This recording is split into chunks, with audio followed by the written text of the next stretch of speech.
At 72, I found myself a widow living in solitude. My only companion had been my cat, Tom, but after his passing, my home felt unbearably quiet. My daughter, Sarah, suggested I bring a pet into my life to ease the loneliness. After some thought, I decided to adopt a dog from the shelter. "This will be good company for you, Mom," Sarah said, unaware of the profound bond one would form. Initially, Charlie was simply a dog, albeit an exceptionally attentive one. He seemed to sense my moods, nudging my hand with his cold nose and wagging his tail to lift my spirits. I often found myself talking to him, which felt quite natural. After all, who doesn't chat with their pet when alone? Over time, our relationship deepened into something I never anticipated.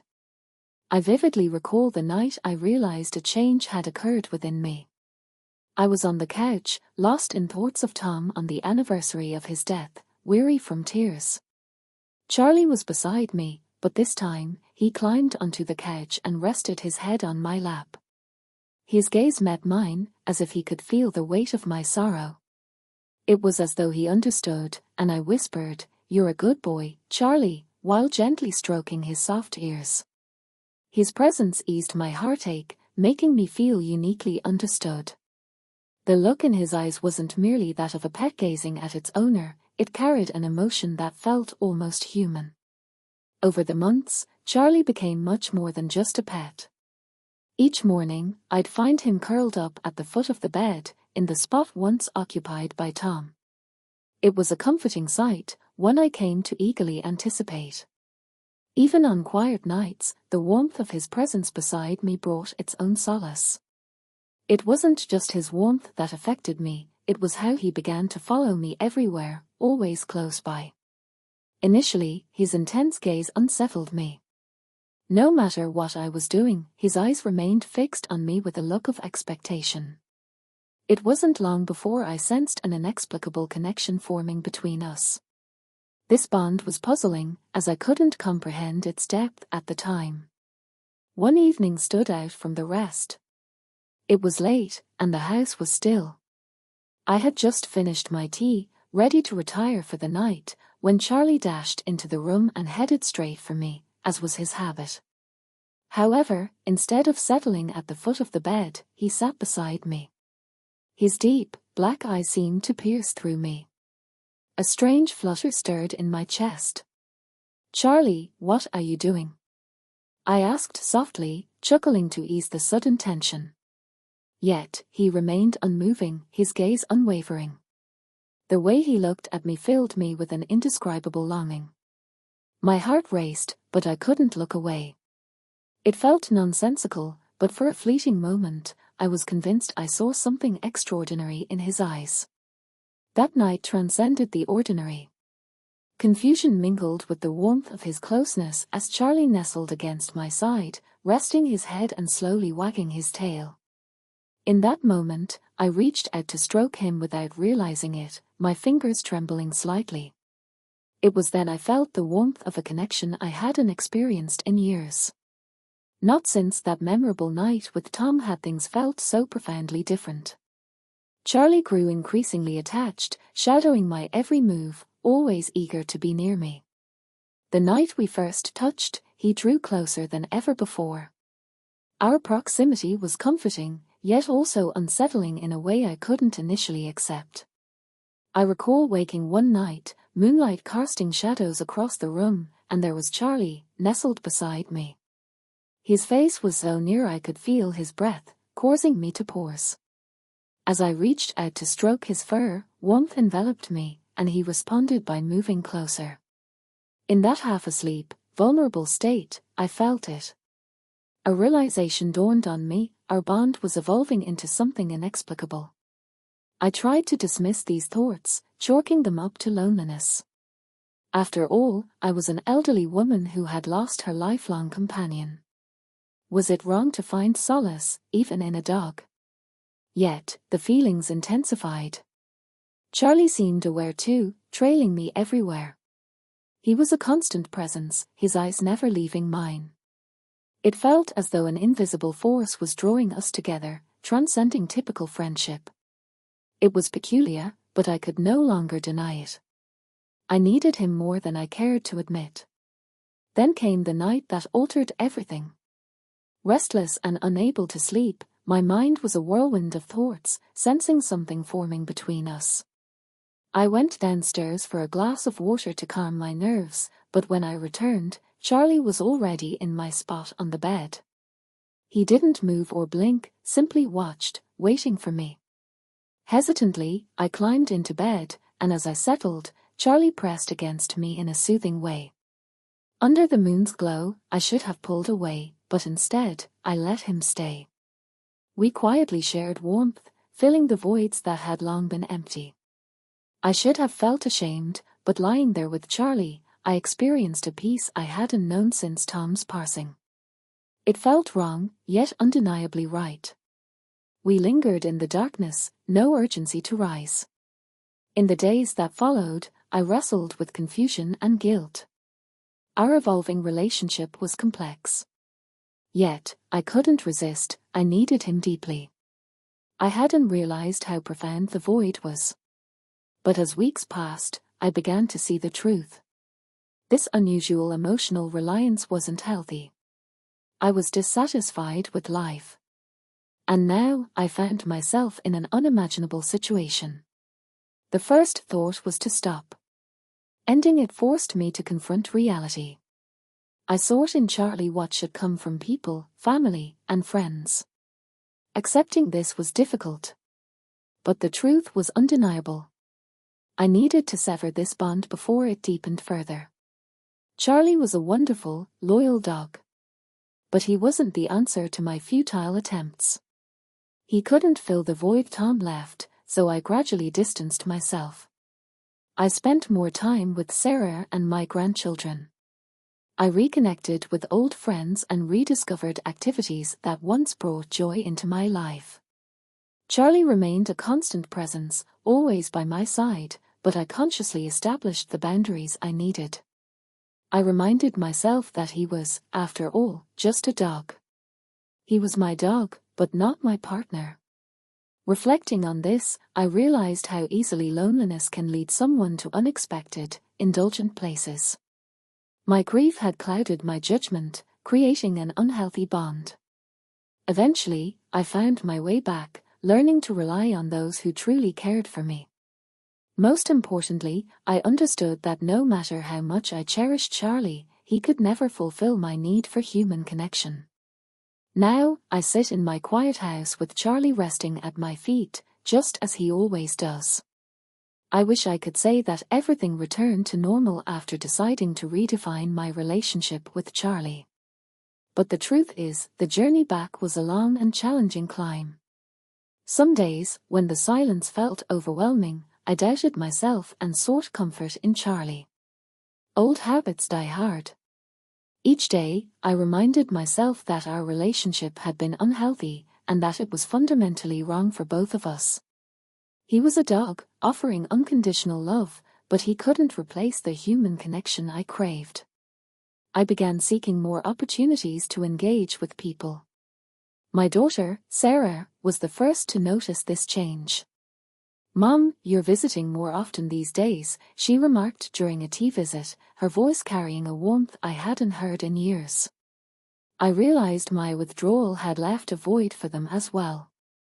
"I just don't want to spend so much time alone," I admitted, though I wasn't ready to confess my peculiar attachment to Charlie. How could I?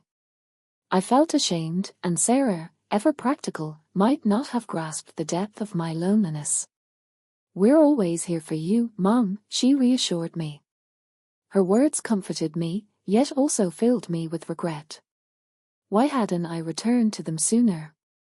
Over the years, I had let my pain and isolation lead me to a strange emotional bond with a dog instead of my family.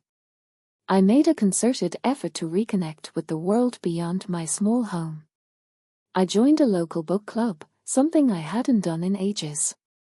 Initially, sitting with other women who spoke of their families made me feel out of place. Years of solitude had eroded my ability to connect with others. Gradually, however, I began to enjoy their company. We discussed novels over tea, laughing at plots and characters that reminded us of people we knew. It felt good to laugh again, to feel a lightness in my chest that had been absent for so long. Charlie remained my steadfast companion, but I became more mindful of the boundaries I set. I no longer allowed him to sleep in my bed. Instead, on my darker days, I would gently pat his head before bed, and he would settle into his cozy spot at my feet. Resisting the urge to pull him close for comfort was difficult at first, but I knew perseverance was key. As the months passed, I realized I was changing. Though I suspected there would always be a place for Tom in my heart, the loneliness that once weighed heavily on me no longer pushed me to seek solace in Charlie. I was slowly learning that pain and emptiness are universal experiences, and they do not define who I am. I had friends, people I could reach out to, and I had Charlie. Yet, despite his limitless affection, it wasn't the kind of love I truly sought. On a bright autumn afternoon, about a year after that pivotal moment with Charlie, I felt I had reached a significant milestone. I took a stroll in the park, with Charlie happily trotting beside me. The air was crisp, leaves danced around us, and the scent of pine lingered. As I looked around, I noticed others walking their dogs, laughing and chatting, and I was pleasantly surprised to see some familiar faces. It was heartening to witness the ease with which people enjoyed the companionship of both humans and animals. Charlie paused to sniff the fallen leaves, his tail wagging contentedly, and I smiled. "You're a good dog," I murmured, scratching his ears. His big brown eyes met mine, filled with the same love and loyalty he always showed. I realized then that his affection was pure, simple, and unconditional. However, I understood that it couldn't fill the void that only human relationships could address. In the months that followed, I began to open up more. I welcomed my family into my life, sharing the struggles I faced, and confronted the loneliness that had engulfed me after Tom's passing. I even hinted to Sarah, in a roundabout way, about how much I had leaned on Charlie. She listened quietly, her expression full of understanding, and when I finished, she hugged me tightly. "Mom," she said softly, "we're always here," and for the first time in a long while, I believed her. I realized I didn't have to endure this alone. There were people who loved me and wanted to help me navigate my grief. While Charlie was an essential part of my journey, he couldn't be my entire world. He was my dog, my loyal companion, but I needed to start trusting those around me again. Reflecting on it all, I saw how loneliness can lead us into unusual circumstances, forging bonds others might not comprehend. Ultimately, though, it's our connections with people, the care and support offered by family and friends, that truly matter. Charlie will always hold a special place in my heart, but I'm beginning to embrace the world beyond my quiet home once more. Here we are, Charlie, lying at my feet. I feel a sense of peace that feels genuine and natural. This marks a true reconnection with the source of my pain and a renewed closeness with those dearest to me. In the end, it's these bonds that heal our hearts. No matter how loyal a dog may be, they can never fully substitute the comfort found in human companionship. He requested the unimaginable to salvage our relationship. The reality of what transpired is beyond words. Before we delve into the details, remember to hit the like button and subscribe for more captivating and astonishing tales. The room is shrouded in dimness, with only the faint glow of streetlights seeping through the curtains. I perch on the edge of our bed, my hands quivering as I grasp the fabric of my nightgown. The atmosphere is heavy with tension that has been simmering for years. Now it has reached a peak that neither of us can ignore. "Sarah." His voice is a whisper, yet it cuts through the silence like a blade. "I need you to do something for me." I turn to face him, my husband, his expression a mix of longing and desperation. His eyes, once warm and familiar, now possess a darkness that sends a shiver down my spine. "What is it, Mark?" My voice barely escapes, a blend of fear and resignation. He hesitates, his gaze shifting to the corner of the room where our dog Max lies asleep, oblivious to the turmoil surrounding him. I want you to be with Maximum. I'll watch. The words linger in the air, a grotesque request that feels like a betrayal of everything we've built together. My heart races, pounding against my chest as if trying to flee the reality of his words. You can't be serious, I manage to say, my voice a mix of disbelief and horror. I am, he insists, his tone hardening. It's something I need. If you do this, I promise, our marriage can continue as it was. I look at him, really look at him, searching for the man I married, the man I thought I knew. But all I see is a stranger, driven by desires I can't comprehend. And if I refuse? I challenge, my resolve solidifying. Then we're done, he says simply, his eyes cold, unyielding. The room feels smaller, the walls closing in as the weight of his ultimatum settles over me. I think of our life together, the laughter, the love, now overshadowed by this twisted demand. Okay, I whisper, the word tasting like ash in my mouth. But if I do this, if I go through with it, our marriage ends tonight, no turning back. He nods, a slow, deliberate movement, sealing our fate. I rise, my legs shaky, and walk towards Max, who wakes up, his tail wagging in confusion. Behind me, I hear Mark's breath quicken, his anticipation palpable in the heavy air. The scene is set, the stage prepared for a performance neither of us can truly understand the consequences of. As I reach for the door to our bedroom, locking it with a click that echoes like a gunshot, I wonder how we got here, how love could twist into something so unrecognizable. And as I prepare to cross a line I never imagined, I can't help but wonder, what comes after? What happens when the door opens again, and we step out into the wreckage of what was once our life? The morning after, the house feels alien, a hollow shell of what it once was. I move through the rooms, my footsteps echoing in the emptiness, each step a reminder of the night before. The sunlight streaming through the windows seems almost mocking, casting long shadows that stretch like accusations across the floor. I find myself in the kitchen, the heart of our home where we once shared laughter over morning coffee. Now the silence is deafening. I pour myself a cup, the steam rising in curls, but it does nothing to warm the chill that has settled in my bones. As I sit at the table, my gaze drifts to the empty chair opposite me, where Mark used to sit. The absence is palpable, a void where his presence should be. My mind races, replaying the events, trying to piece together how we reached this point. The phone rings, slicing through my thoughts. It's my sister, Laura, her voice filled with concern.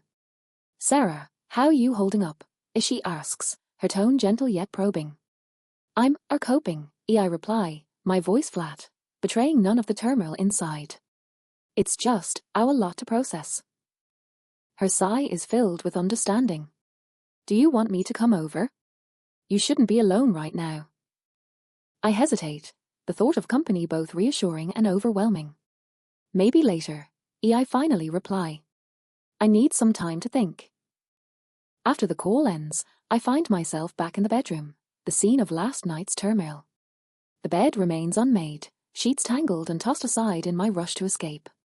I avert my gaze, focusing instead on the mundane task of packing. Each item I place into my suitcase feels like a fragment of my life being sealed away. The doorbell rings, jolting me. It's Mark, his expression a blend of guilt and determination. He stands at the entrance, hesitant to step inside. Sarah, can we talk? His voice is low, almost imploring. I nod, stepping back to let him in, but maintaining a distance. We sit in the living room, the space between us thick with unspoken words. I didn't think it would come to this, he begins, avoiding my eyes. I thought, maybe it could fix us, somehow. Fix us? My voice rises, tinged with disbelief. By breaking us in the most unimaginable way? He looks down, his hands fidgeting in his lap. I know it sounds crazy. I just felt like we were drifting apart, and I thought if you did this, maybe it would bring us closer, make you see me differently. I stare at him, this man I've shared my life with, now a stranger. Mark, you've destroyed everything. There's no coming back from this. He nods, a single tear slipping down his cheek. I understand. I just wanted you to know. I never meant for it to end like this. The conversation feels like a formality, a necessary step before the final goodbye. As he leaves, the door closing behind him feels like the final nail in the coffin of our marriage. Alone again, I return to packing, each item a reminder of a life now lost. The weight of the decision hangs over me, the future uncertain, but one thing is clear, the life I knew is over, and from this wreckage, I must find a way to rebuild. The house, once a sanctuary, now feels like a mausoleum of memories. I continue packing, each item a heavy reminder of the life I thought I had. My hands move mechanically, folding clothes, wrapping fragile items, as if by doing so I could somehow wrap up the pain and confusion. The silence is broken by the sound of my phone again, this time a text from my friend, Emily, asking if I need help. I consider her offer, the thought of someone else witnessing my shame making me hesitate. Yet the loneliness is suffocating. I type back a simple, a yes, please. As I wait for Emily, I sit on the edge of the bed, the same bed where everything fell apart. My eyes catch sight of a photograph on the nightstand, Mark and I on our wedding day, both of us beaming with what I thought was unbreakable love. I pick it up, my fingers tracing our faces, now feeling like they belong to different people. Emily arrives, her presence a small comfort. She doesn't ask questions, just starts helping with the packing, her movements efficient and silent. Her empathy is palpable, yet she respects my need for space. "Sarah, do you want to talk about it?" she finally asks, her voice soft, not pushing but offering. I shake my head, not trusting my voice. Instead, I hand her a stack of books to pack. We work in silence, the only sounds the rustling of paper and the occasional clink of items being placed into boxes. As we move to the living room, my gaze falls upon the couch where Mark and I would watch movies, his arm around me, a sense of security that now feels like a distant dream. Emily notices my stare and gently touches my arm. Sometimes, the hardest part is letting go of what we thought was real, as she says, her words piercing through my numbness. I nod, feeling the tears well up again. I never saw it coming. How could he ask something like that? How could he think it would fix us? Emily sighs, sitting next to me, her hand resting on mine. People cope with their pain in peculiar ways. Perhaps Mark sought something drastic to break the monotony, to feel alive again, but that doesn't excuse his actions. The doorbell rings once more. This time, it's Laura, my sister. She steps in with a look of concern, her eyes scanning the room, taking in the chaos of my departure. "I brought some of your things from my place," she says, setting down a box. "Thought you might need them." We continue packing, the three of us, each lost in our thoughts. Laura's presence adds a layer of tension, a mix of familial support and unspoken judgment. I can see it in her eyes, the question she wants to ask but holds back. As the day progresses, the house empties, not just of my belongings, but of the life I had envisioned here. With each box sealed, I feel a part of me being boxed away too, the part that loved Mark, that believed in our future. The sun sets, casting an orange glow through the windows, painting the walls with the colors of endings. Emily and Laura leave, promising to check in tomorrow. Alone once more, I sit amidst the boxes, the house echoing with the absence of what once was. I pick up the phone, dialing the number of a therapist I've been considering for months. It's time, I realize, not just to leave this house, but to confront the psychological turmoil within me. The conversation is brief, an appointment set for the next day. As I lay down on the couch, not wanting to sleep in the bed that now holds such dark memories, I reflect on the day. The challenges are monumental, rebuilding my life, understanding my own identity outside of this marriage, and healing from the shock and betrayal. The night deepens, and with it, my resolve. Tomorrow, I start anew, not just with a new place to live, but with a new understanding of myself.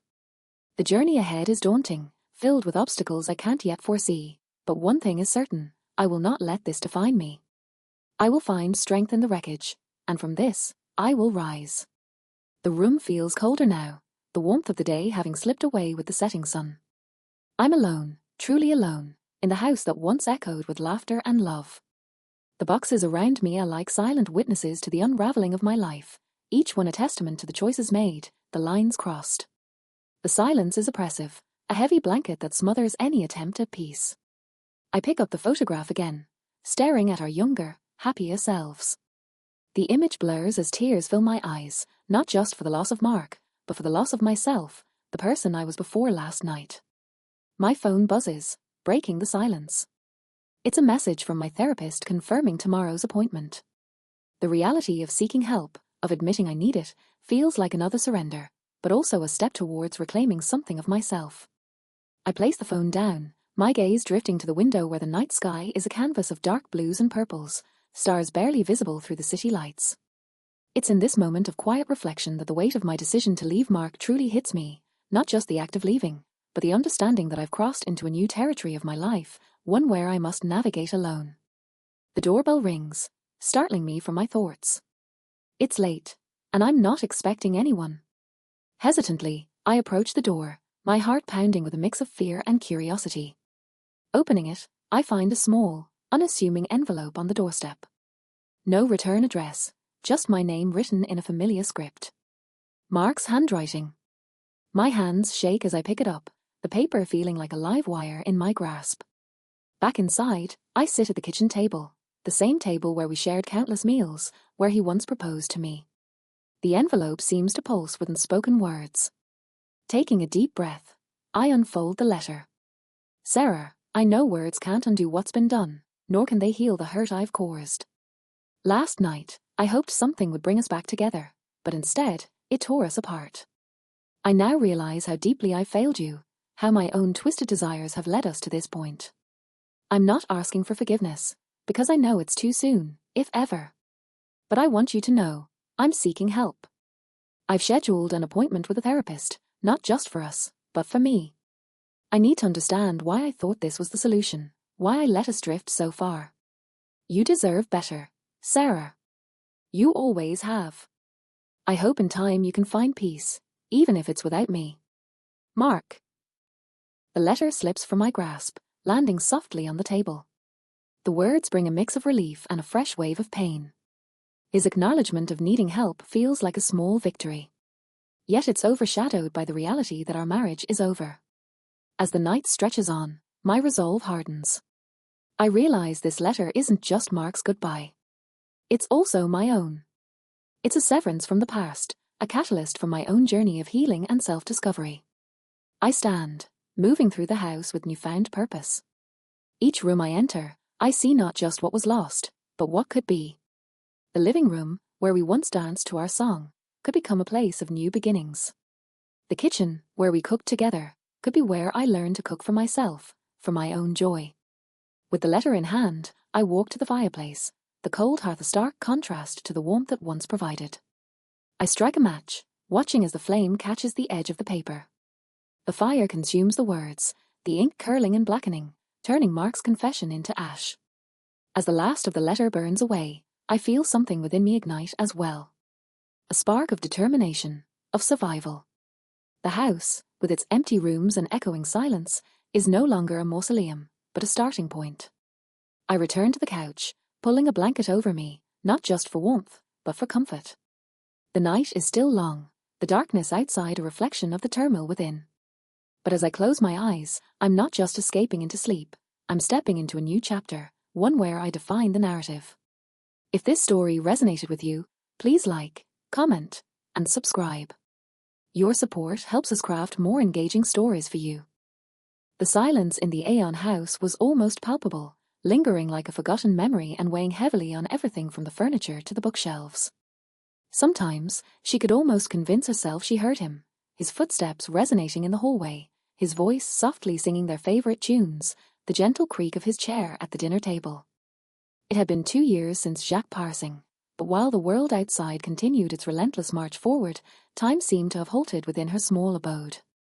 Claire, a woman who once took pride in her resilience, found that strength had become a fragile facade, crumbling under the burden of solitude. Repeatedly, she reassured herself that she would be okay, that life would gradually become more bearable, yet it never did. His absence was a persistent ache in her heart, one that refused to fade despite countless attempts at distraction, including therapy sessions that, although somewhat helpful, never quite reached the core of her pain. The sorrow remained, a quiet, relentless shadow trailing her through every room. Reflecting on the house they had built together, a dwelling still echoing with his presence, an idea suddenly took root in her mind. A dog, she mused aloud, standing in the living room and gazing out at the distant street. Perhaps that was what she needed. Although she had never been particularly fond of animals, unlike Jack, the weight of loneliness had become unbearable. Maybe a new companion could help fill the void. Determined, she contacted the local animal shelter that very afternoon. The following days blurred together as she visited the shelter, studying the dogs and pondering which one might be the right match for her. Each dog's eye seemed to silently plead with her, but it wasn't until she encountered Jerry that she felt a change within. Jerry wasn't the most adorable dog there. He was a mixed breed with unkempt fur and eyes that seemed far too wise for his scruffy appearance. As she approached him, he didn't leap or wag his tail. Instead, he simply observed her, tilting his head slightly as if assessing her. Then, unexpectedly, he gently nudged his nose against the cage bars, quietly seeking her attention. Without hesitation, Claire reached out, and that afternoon, Jerry came home with her. His paws shuffled across the floor as he explored the house, sniffing and marking his new territory with the enthusiasm of a fresh start. Claire trailed behind him, her heart racing with a curious blend of excitement and nervousness. She welcomed his presence, grateful for the way he breathed life back into the house. That first night, she let Jerry sleep beside her.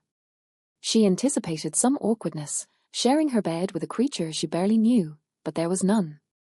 He curled up next to her, resting his head against her side, and for the first time in months, Claire felt a glimmer of something akin to peace. Jerry's warmth seeped into her, his steady breathing a soothing lullaby, and she found herself closing her eyes, her body relaxing. She awoke the next morning to the gentle sound of Jerry's breathing beside her, and for a fleeting moment, everything felt right. In Jerry's presence, Claire discovered a reprieve from the sorrow that had long weighed her down. The void Jack had left was no longer an overwhelming chasm. Instead, it was filled with the warmth and companionship of her new four-legged friend. Over the ensuing weeks, Jerry became more than just a pet. He was a confidant, a steadfast presence that soothed her solitude. Jerry's unwavering companionship provided comfort in the form of a wagging tail and a gentle nudge. Claire found herself speaking to him as if he understood each word, as if he could somehow mend the emptiness Jack had left behind. Often, she would sit in the living room, engrossed in a book or a TV show, with Jerry lying at her feet, his gaze fixed lovingly on her. In those quiet moments, Claire couldn't shake the feeling that perhaps Jack was watching over her, that he had sent Jerry to guide her healing journey. One evening, after a particularly taxing day, Claire wandered into the kitchen with Jerry trailing behind. She poured herself a glass of wine and, upon turning to return to the living room, found Jerry sitting at her feet, gazing up with his soulful, brown eyes. "I don't know what I'd do without you, Jerry," as she murmured, absently scratching his ears. Jerry's tail wagged softly against the floor, as if acknowledging her sentiment. Claire smiled warmly, her heart swelling with a newfound sense of hope. For the first time in years, Claire felt the stirrings of optimism. Unbeknownst to her, this unassuming dog was about to transform her life. As the days passed, her attachment to Jerry deepened. She began to see him not just as a dog, but as a true companion, even a confidant. Each night, she welcomed him into her bed, his warmth a balm for her loneliness. In the stillness of the night, Claire would lie awake, her thoughts drifting from Jacques to Jerry. She would softly call Jerry's name, almost as if she were reaching out to Jacques, and sometimes she sensed a response, a subtle shift in the air, a gentle warmth against her skin. Occasionally, Claire entertained the notion that Jerry was more than just a dog, that perhaps he embodied Jack in some mysterious way. Though she quickly dismissed such thoughts, the more time she spent with Jerry, the more she felt he was filling the void Jack had left. One evening, as Claire sat on the couch with Jerry nestled beside her, her hand resting gently on his head, she couldn't help but smile. Perhaps this was what she had been yearning for all along, the comfort of companionship, the simple joy of having someone by her side. Yet, a small voice in the back of her mind reminded her that life was never quite so simple. For now, though, she pushed those thoughts aside, content to savor the warmth of the moment with Jerry by her side. Days blended into weeks, and Claire's life settled into a soothing rhythm. Mornings began with a walk with Jerry, followed by feeding him and letting him explore the yard, then spending the rest of the day together. The early hours were peaceful, the kind of quiet that enveloped the air like a comforting blanket. Claire had grown accustomed to it.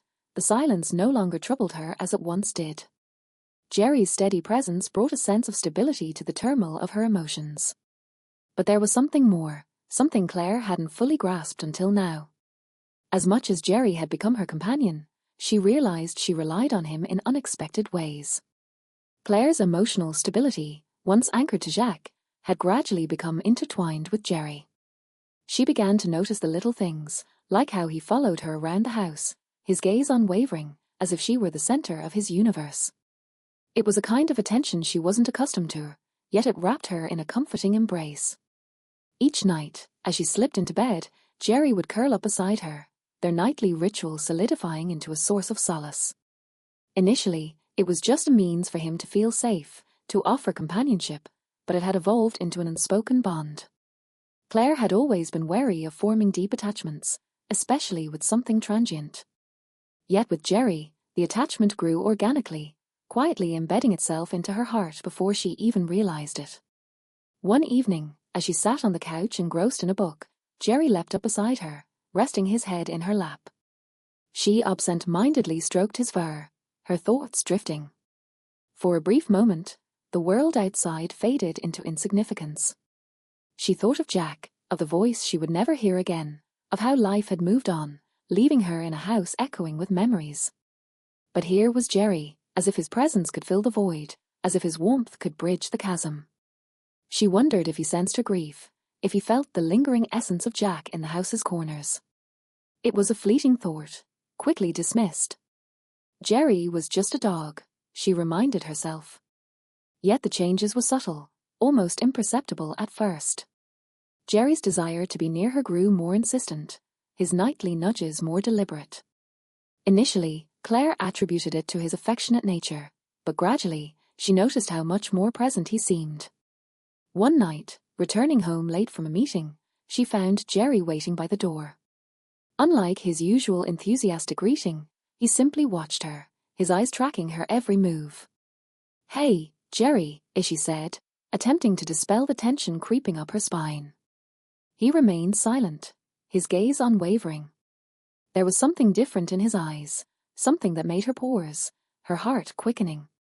She dismissed it as fatigue, a figment of her imagination, but the feeling lingered, a persistent whisper at the edge of her consciousness. In the days that followed, Jerry's constant presence became more pronounced. He was always by her side, his attention almost overwhelming. When she went to the kitchen for tea, he sat by the door, watching. When she stepped into the bathroom, she found him waiting outside. It wasn't that he was demanding, it was the intensity of his focus that unsettled her. It felt as though he was anticipating something, waiting for an unspoken signal. One night, she awoke to find Jerry lying at the bed's edge, his face inches from hers. His breath was a gentle whisper against her skin, but his eyes were wide, fixed on her. She blinked, disoriented, and he nudged her cheek with his nose, pressing closer. "Jerry," Claire murmured, her voice tinged with sleep. Jerry remained steadfast, his body pressed against Claire's in a manner that was both comforting and protective. There was an ease to it, a naturalness that allowed Claire to relax into the warmth he provided. Yet, a lingering thought persisted at the back of her mind. She wasn't accustomed to receiving such attention, particularly from a dog. Over the following nights, this routine continued. Jerry would nestle into bed with her, his form snug against hers, as though claiming his space beside her. On occasion, Claire would awaken to find him nudging her gently, as if seeking to draw even closer. It wasn't just a simple snuggle, it felt more intentional. Initially, Claire dismissed it as mere canine affection. But the more she pondered it, the more she sensed an underlying oddity to his behavior. Her rational mind insisted it was her loneliness, her yearning for connection, projecting onto Jerry's actions. Yet deep down, she sensed a shift between them, something beyond explanation. Claire attempted to push aside the growing tension. She couldn't afford to dwell on it, especially given how much she depended on Jerry's companionship. She feared confronting the truth, worried that her feelings for him had transcended simple affection into something more complex. Still, the intimacy between them was undeniable. Jerry began to respond to her emotions in remarkably perceptive ways. When she felt sad, he would stay close, resting his head on her lap, his eyes reflecting understanding. When she laughed, his demeanor brightened, as if sharing in her joy. In those moments, Claire felt a profound connection with him, one that went beyond the typical pet-owner dynamic. Then, on a chilly winter evening, as Claire sat by the fireplace, Jerry approached her. He nudged her hand, prompting her to absent-mindedly scratch behind his ears. He leaned into her touch, his eyes closed, but there was an unfamiliar quality to his demeanor. He wasn't merely seeking affection. He seemed to be waiting, as if anticipating an event.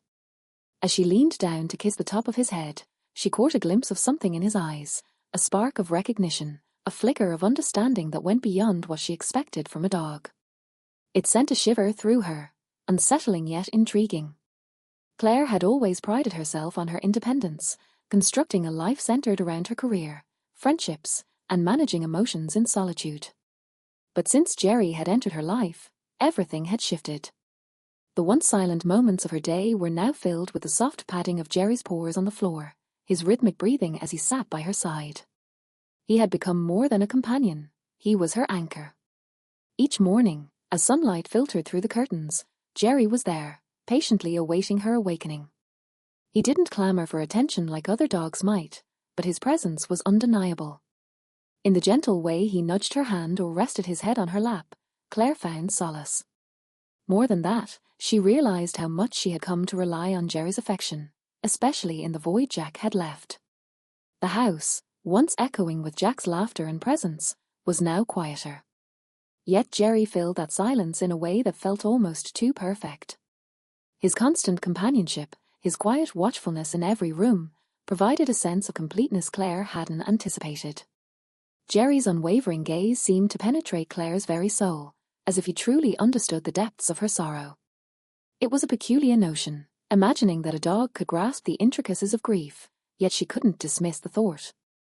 His gentle presence and calming nature acted as a soothing balm for her wounded heart, and gradually, she began to see him as more than just a pet. He became a true companion, a constant presence in her life. Each night, Jerry would curl up at the foot of her bed, his warmth a comforting presence. Occasionally, she would awaken to find him near her head, his breath a soft whisper against her ear, his eyes open and watchful. There was an inexplicable intensity in his gaze that left Claire pondering. He wasn't merely a dog, she mused. He seemed to possess an understanding that transcended words, a connection that no one else could offer. Yet, beneath this growing attachment, Claire sensed a subtle unease she couldn't quite articulate. It manifested in small ways. Jerry's insistence on being near her at all times, whether she was brushing her teeth or folding laundry, was beginning to feel overwhelming. It wasn't that he was overly demanding, but the constancy of his attention was starting to feel a bit too much. One evening, as Claire settled into bed, she noticed Jerry sitting by her nightstand, his eyes fixed on her. There was no wagging tail, no playful bark, just a steady, expectant gaze. "Jerry, what is it?" she whispered, but he didn't respond. Instead, he padded closer, curling up next to her and resting his head on the pillow. Claire hesitated, a chill running down her spine. There was something disconcerting about this moment, the intimacy, the way he sought comfort felt almost too close for a pet. "Maybe I'm just imagining things," as she muttered, dismissing the unsettling thought. But as she drifted into sleep, Jerry remained by her side, his warmth a constant reassurance. Days passed in this manner, Jerry always nearby, never straying far. Claire tried to focus on her work, her social life, her hobbies, but Jerry's presence was an ever-present shadow. She began to feel as though she couldn't breathe without him, as if he had become an integral part of her life, a fixture she couldn't envision living without. And that realization frightened her. It wasn't until a rainy evening 2 weeks later that Claire truly understood the depth of their bond. Returning home late from a work event, exhausted and drained, she found Jerry waiting by the door, his eyes wide and expectant. But this time, there was something different in them, something almost knowing. "Hey there, buddy," Claire said softly, attempting to quell the tension building in her stomach. She crouched to pet him, but Jerry didn't immediately respond. He simply watched her, his gaze steady and unwavering. His body was tense, as if bracing for something. A shiver coursed through Claire, but she attributed it to the weather, dismissing her growing anxiety. Jerry had been acting oddly, but she couldn't determine if it was her imagination or if something truly strange was happening. That night, as she lay in bed, Jerry climbed up beside her, assuming his usual spot at the foot of the bed. But when Claire reached out to scratch his ears, she noticed he was more insistent than usual, nudging her hand toward his face, pressing his body against hers with unexpected force. It was an odd sensation, as though he was demanding her attention in a way she couldn't fully comprehend. Claire tried to dismiss the unsettling feeling, reassuring herself that Jerry was simply being affectionate. "Good night, Jerry," as she whispered, but he remained still, his body pressed against hers as if waiting for something she couldn't quite grasp. As days went by, the sense of unease grew stronger, shadowing her every interaction with Jerry. It wasn't just his constant proximity or how he followed her every move, it was the intensity of his gaze, a look that seemed to convey more than mere affection. It was as though he was trying to communicate something beyond what she was prepared to understand. One evening, after a particularly taxing day at work, Claire returned home to find Jerry waiting by the door. This time, there was no wagging tail or joyful bark, just silence and an unwavering stare. She had grown accustomed to his attention, but tonight it felt different. "Jerry," Claire said softly, her voice tinged with strain, "What's going on with you?" He didn't respond, but as she moved past him to hang up her coat, she felt his eyes follow her, the intensity of his gaze sending a shiver up her spine. Suddenly, Jerry moved closer, nudging her leg with his nose. Claire froze, her heart pounding. For a brief moment, she thought she saw something in his eyes, a flicker of recognition, a desire that made her take a step back. She couldn't explain it, but the air between them felt charged, as if an invisible line had been crossed. "Stop it, Jerry," she whispered, her voice trembling. But Jerry didn't retreat. Instead, he pressed closer, seeking comfort in a way that felt too intimate, too unsettling. Claire took a deep breath, trying to push the disquieting thoughts from her mind. She didn't want to face the reality of the bond she had unknowingly formed with Jerry. "He's just a dog," as she told herself. But as Jerry's body leaned into hers once more, she couldn't help but wonder if there was something more complex at play. Over the next few days, the tension between them became impossible to ignore. Jerry's behavior grew more pronounced, his persistent nudges, his constant presence, the way he sought her out in every room. He had always been a clingy dog, but this felt different. It was as if he was trying to convey something beyond what a dog should be capable of. Claire's mind raced with questions. Was she overthinking things? Was this merely a dog's natural need for companionship, or was she witnessing something deeper, something darker that she couldn't comprehend? Each night, as Jerry curled up beside her, the discomfort gnawed at her. She tried to focus on other things, but the tension was palpable. It wasn't just the physical closeness, it was the emotional weight. The way Jerry seemed to fill the void Jack had left, the way his eyes seemed to see through her, understanding her in a way that was almost human. It was becoming too much for Claire to handle, too intense to ignore. The tension had been building for weeks, inching closer to a breaking point that Claire wasn't sure she could prevent. Her home, once a refuge, felt stifling under the weight of Jerry's presence. His constant gaze, his need to be near her, to touch her, had morphed from affection into something that felt like obsession. A part of Claire had always sensed this moment would come, yet now that it was here, she felt trapped, unsure of how to break free. That night, everything seemed to reach a boiling point. Claire had spent her day at work, attempting to ignore the weight of Jerry's presence in her life, hoping that staying busy might dispel the suffocating feeling.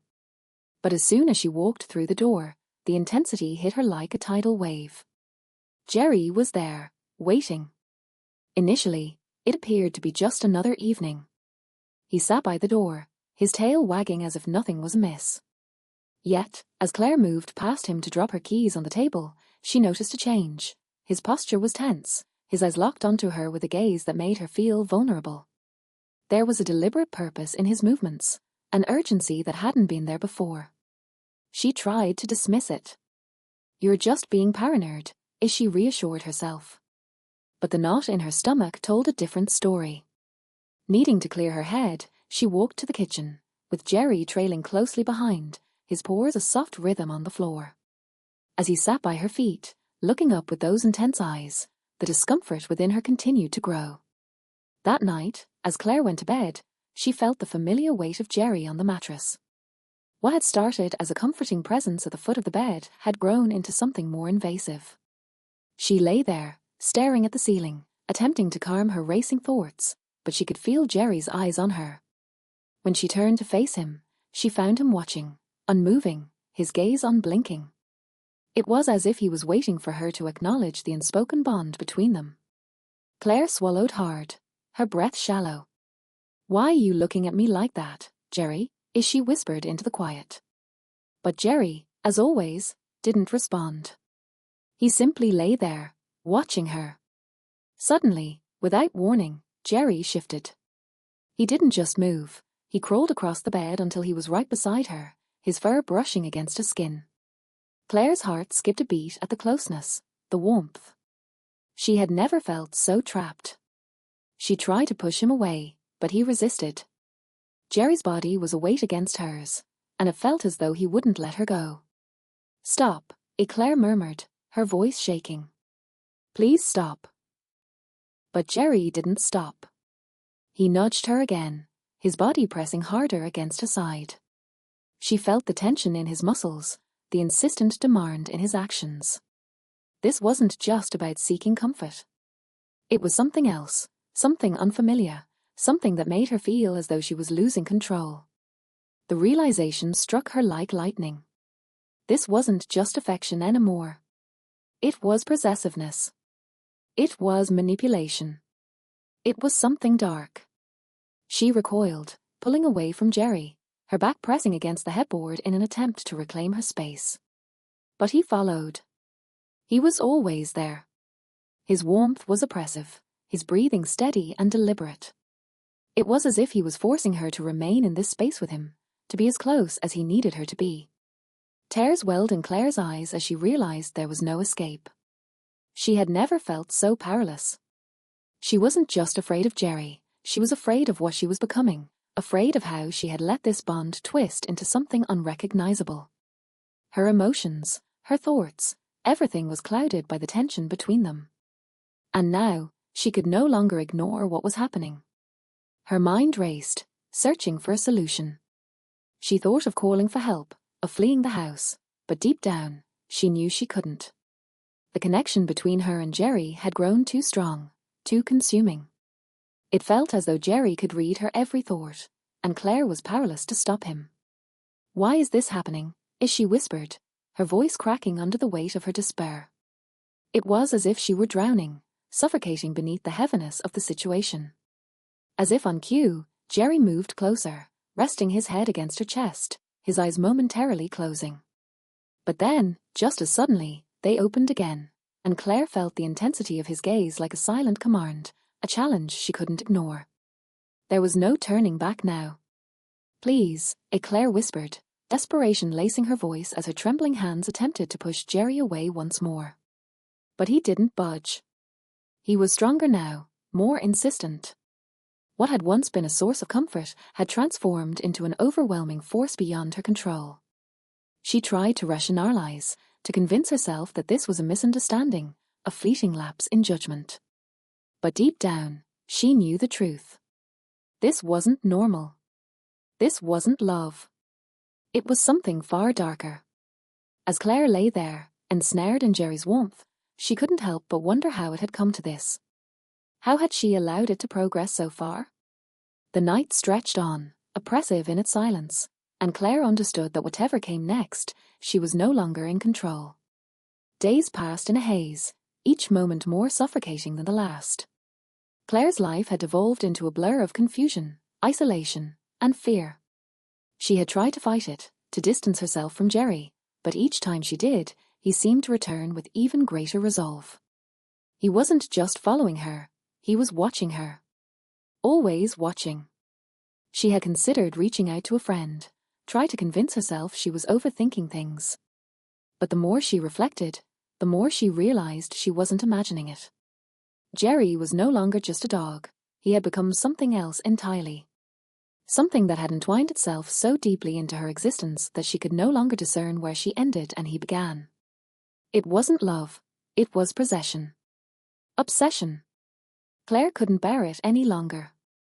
One evening, she stood before the mirror, staring at her reflection. Her eyes were hollow, her face pale. She hadn't been eating, barely sleeping. And when she did find sleep, it was always with Jerry by her side. It felt like she was losing herself, fading into the background of her own life, reduced to another object for Jerry to control. "Why won't you leave me alone?" she whispered to her reflection. But there was no answer. Only the soft, insistent tapping of Jerry's pores as he entered the room. When Jerry approached her that night, Claire felt a chill run down her spine. He had been more distant these past few days, yet something about tonight felt different. His eyes locked with hers, and for a moment, Claire felt exposed, as if he could see into the very core of her being. "Please," she whispered, her voice trembling. "Just leave me alone." But Jerry didn't respond. He simply sat there, staring at her with those unblinking eyes. The silence in the room was deafening. Claire backed away, retreating to the farthest corner, her heart pounding in her chest. She knew this couldn't continue. She had to escape. But how? Where could she go? She couldn't escape Jerry, not physically, and certainly not mentally. He was embedded in her life, in her soul. As she turned to leave the room, Jerry followed, always a step behind, his presence looming like a dark shadow. Claire's breath hitched as she moved quickly toward the door. She had to get out, to break free before it was too late. But just as her hand reached the door handle, Jerry lunged forward, blocking her path. "Jerry, no!" Claire cried out, her voice breaking as she attempted to push him away, but Jerry was stronger than she had ever realized. His body pressed against hers, his fur a suffocating weight, and she could feel his breath on her skin. He wasn't going to let her go. Not now. Not ever. For the first time, Claire truly understood. This wasn't about love anymore, it was about control. Jerry's need to dominate, to possess her entirely, had overshadowed everything else. And she had unwittingly allowed it to happen, letting him become central to her life until it was too late to reverse it. With a final, desperate push, Claire broke free from his grip and bolted out of the room. She didn't stop running until she reached the outside, where the cool night air hit her face. But even as she stood there, gasping for breath, the feeling of Jerry's presence lingered, as if he were still watching her every move. That night, sleep eluded her.